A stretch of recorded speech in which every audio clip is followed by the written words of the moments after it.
This is Gun&Slinger in 5 minutes. Gun&Slinger is an incredible, award-winning tabletop role-playing game by Nevyn Holmes. It is award-winning. It recently won the Indie Groundbreaker Award for Best Rules, so you know it's going to be good. Nevyn is a phenomenal designer, creator, person, so I'm excited to talk about Gun&Slinger. What's the pitch? What is Gun&Slinger? Well, as you can kind of tell from this incredibly beautiful and evocative cover here, Gun&Slinger is about a gun and a slinger. It's a game that's designed for 2 or 3 players, depending on your desire. You can either play with a GM or what's called a maestro, or just play as the eponymous gun and slinger.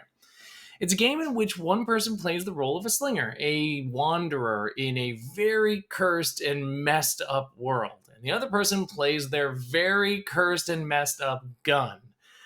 It's phenomenal from a premise that one player gets to play as the gun, the sentient gun, and the other is the lone wanderer who is trying to work with this gun to navigate a horrible environment that is being corrupted by this element called the twist.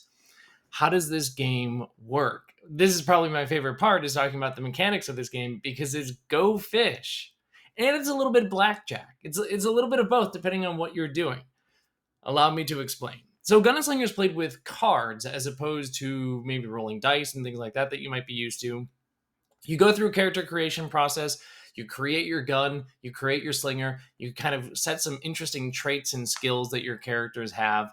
And then you go out into this terrible world and try and navigate your way through it. Anytime you try to accomplish something, let's say the slinger is trying to navigate a particularly dangerous ravine or something like that, they have to play go fish. They start by asking either the maestro or the gun for a particular card, just like playing go fish. If either of them have it, they give it to the slinger. In that case, then the slinger takes a pair that they have in their hands and they put it down on the table. That's saved. That's a pair that they can use to accomplish a goal later on. The GM or the maestro then reveals the challenge difficulty of the task, a value of some kind.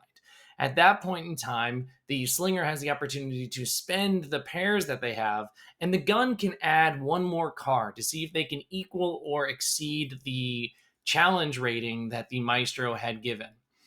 Now, that's how one person tries to accomplish something. What happens if you try to do some slinging, right? You're a gunslinger after all. Well, if the gun and the slinger both agree to do violence, to shoot, then they're working together, and they do an entirely different mechanic that uses blackjack.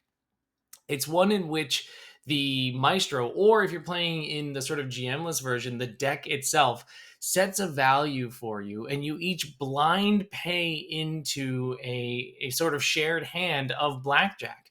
Your goal is to exceed a difficulty value, similar to what we had talked about with the Go Fish.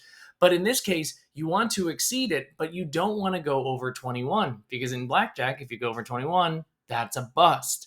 The mechanics are so fun because you're playing these like mind games of like not exactly knowing who has what cards, when you're going to play the big cards, when you're going to play the smaller cards. Face cards on their own have a bunch of cool, unique effects in terms of what they do. Like a king just lets you succeed right away, or a queen can be paired to make a pair with anything. There's so much creativity in this game, just in the mechanics themselves. It works phenomenally as a GM-less game, too. If you just want to play as a gun and a slinger, you can totally play this game that way, and it runs really, really well by using a deck of cards, essentially, as your prompts for any kind of difficulty checks. And that's not all this game has. I mean, the game is gorgeous. The layout of this book is, as you can just tell from a few pages here, beautiful. It's phenomenal. It's incredible. But the game has even more at the end. There are some bonus classes and scenarios and worlds, essentially, that have been built into this that you can add to your experience. So if you don't want to just play as a gun&slinger, one of you could play as the demon, which was written by Adira Slattery. There's a whole bunch of these that are in here that you can add more, like the sword and bearer pair. So if you want to take it to a totally different direction, get outside of guns and slingers and kind of weird warped worlds and go to somewhere different. There's even a mech and pilot variant of this. As you can probably tell from my enthusiasm, I think this game is really, really good. The art, incredible, evocative. The mechanics, brilliant and creative and clever and a bit of a puzzle. I cannot recommend this game enough. Go pick up Gun&Slinger. Until next time, bye.